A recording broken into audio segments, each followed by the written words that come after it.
बिस्मिल्लाहिर्रहमानिर्रहीम अस्सलाम वालेकुम। अच्छा जी, आज की वीडियो का टॉपिक जो है वो one of the most demanding topics है। तो टीचर्स और मम्मीज़ जो है वो पेन और पेपर लेकर बैठ जाएँ, क्योंकि कुछ टिप्स एंड ट्रिक्स मैं शेयर करूँगी। होम स्कूलिंग जो लफ्ज़ है ना, ये सुनने में जितना आसान और रिलैक्सिंग लगता है, असल में ये उतना होता नहीं है। क्योंकि ऐसा होता है कि बच्चा जो है वो अपने घर के माहौल का आदी होता है, तो घर में वो पेरेंट्स के कंट्रोल में उस तरह से नहीं आता जिस तरह से वो स्कूल में टीचर्स के कंट्रोल में आता है। अब अगर पेरेंट्स ज़्यादा सख्ती करेंगे तो बच्चा बहुत अग्रेसिव हो जाता है। ऐसे में अगर ये जो टिप्स एंड ट्रिक्स हैं इनको आप सख्ती से फॉलो करेंगे, तो 80 टू 90% वही रिजल्ट्स हासिल किए जा सकते हैं जो बच्चा स्कूल में करता है। नंबर वन ट्रिक जो मैं शेयर करना चाहूँगी, that is create a learning place. तो जब तक आप अपने घर का एक हिस्सा होम स्कूलिंग के लिए मखसूस नहीं करेंगे, तब तक ना बच्चे की रूटीन बनेगी और ना खुद आपकी बनेगी। अगर आपको शुरू में कुछ रकम जो है वो अलमारियों, रैक्स पे या फिर व्हाइट बोर्ड और चेयर टेबल या इस तरह के अरेंजमेंट में खर्च करना पड़ी है, तो घबराना नहीं है।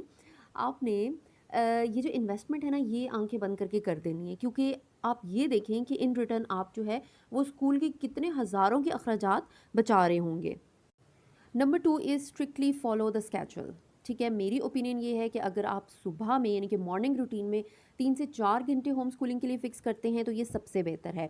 इसमें आप ऐसा कर सकते हैं कि हर 2 घंटे के बाद 30 मिनट्स की एक ब्रेक रख दीजिए। अगर आपने टाइम एक्सटेंड करना है, इट्स अप टू यू, लेकिन 4 आवर्स आर इनफ, चाहे आपका बच्चा किसी भी ग्रेड में है तो जब तक कोई बहुत ज़्यादा इमरजेंसी ना हो, आपने इस स्केड्यूल को चेंज नहीं करना।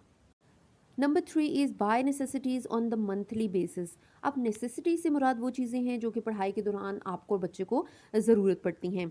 घर पे बच्चों को पढ़ाने का सबसे बड़ा फ़ायदा ये होता है कि आप अपनी मर्ज़ी के प्रोजेक्ट्स करवा सकते हैं, एक्टिविटीज़ करवा सकते हैं, लेकिन उसके लिए जो चीज़ें आपको चाहिए वो आपके पास पहले से मौजूद होनी चाहिए। तो आपने मंथली बेसिस पे कुछ रकम साइड पे रखनी है और उससे आपने ये चीज़ें बाय कर लेनी हैं। Number four, focus on activity based learning. ठीक है, अब आपका जो होम स्कूलिंग का फ़ैसला, इसकी एक वजह ये भी हो सकती है कि आप ये चाहते हैं कि बच्चा रट्टा सिस्टम से बाहर निकले और कॉन्सेप्चुअल लर्निंग करे।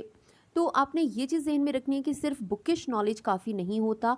आपने बच्चे को डिफरेंट एक्टिविटीज़ में इंडल्ज करना है, जिसके ज़रिए बच्चा जो कॉन्सेप्ट गेन करेगा वो फिर लॉन्ग लास्टिंग होगा। Number five, try different resources. अगर आप लकीर के फ़कीर बन के बच्चे को पढ़ाना चाहते हैं, फिर तो ठीक है, फिर तो आप वही उसको किताबें पढ़ाते रहें, एक ही जैसी रूटीन कर लें, आप एक ही स्कूल से बुक्स लें और उसको पढ़ाना शुरू कर दें। लेकिन अगर आपने अपने बच्चे को डिफरेंट बनाना है, तो फिर आपने ये करना है कि कोई एक टॉपिक सिलेक्ट करें, आपके पास जो बुक और वर्कबुक है आपने वहाँ से गो थ्रू करना है, उसके बाद यूट्यूब से आपने डिफरेंट वीडियोज़ देखनी है उसी टॉपिक से रिलेटेड, और आपने प्रिंटर से वर्कशीट निकाल लेनी है उसी टॉपिक से रिलेटेड, ताकि जो बच्चा है वो उन वर्कशीट्स को सॉल्व करे और वो उस टॉपिक पे अपनी ग्रिप को स्ट्रॉन्ग करे। Number six, teach manners. याद रखें कि होम स्कूलिंग का मकसद सिर्फ तालीम नहीं है, बल्कि तरबियत भी है, और ये तभी मुमकिन होगा जब आप सख्ती से बच्चे को मैनर्स फॉलो करने का पाबंद करेंगे। अब आपने ये करना है कि डेली बेसिस पे अपने बच्चे को दुआएं पढ़ा, को छींक आ गई है, आपने उसको बताना है कौन सी दुआ पढ़नी है, बच्चा खाना खा रहा है, खाना ख़त्म कर रहा है। इसी तरह से क्लासरूम के मैनर्स हैं, वो उसको सिखाना है, जैसे बाहर जाना है तो उसने परमिशन लेके जाना है, और आपस में जब बात करनी है तो बहुत पोलाइटली और बहुत नाइसली करनी है। बच्चे चाहे आपस में बात करें, चाहे पेरेंट्स के साथ या किसी और के साथ करें, तो उनको ये मैनर्स आने चाहिए। Number seven is create a personalised syllabus.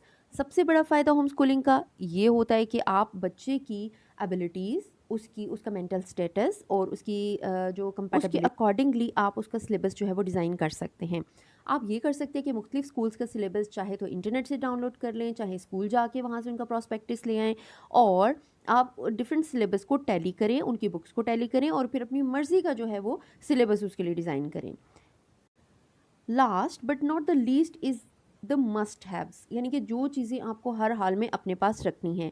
इसमें वाइट बोर्ड है, वाइट बोर्ड बड़े वाला लगवाना है, दीवार पे फिक्स करवाना है, क्योंकि बच्चे का जितना हाथ खुलेगा, चाहे बच्चे की अभी लर्निंग स्टार्ट हुई है, चाहे बच्चा बड़े ग्रेड्स में है, लेकिन वाइट बोर्ड जो है वो लाजमी होना चाहिए। स्टेशनरी आइटम में जैसे कि बड़े वाले आप शॉर्पनर्स ले आएँ, रेजर्स, पेंसिल्स, कलर्स, ये क्रेयॉन्स वगैरह, ये सारी चीज़ें बहुत इंपॉर्टेंट हैं। आर्ट एंड क्राफ्ट में हमारे पास डिफरेंट टाइप के जो पेपर्स आते हैं, ग्लिटर शीट्स होती हैं, ग्लेज पेपर होते हैं, क्रेप पेपर होते हैं, थर्माकोल, ग्लू गन, गम स्टिक, ये सारी चीज़ें जो है ना, ये बहुत इंपॉर्टेंट रोल प्ले करती हैं एक्टिविटीज़ में।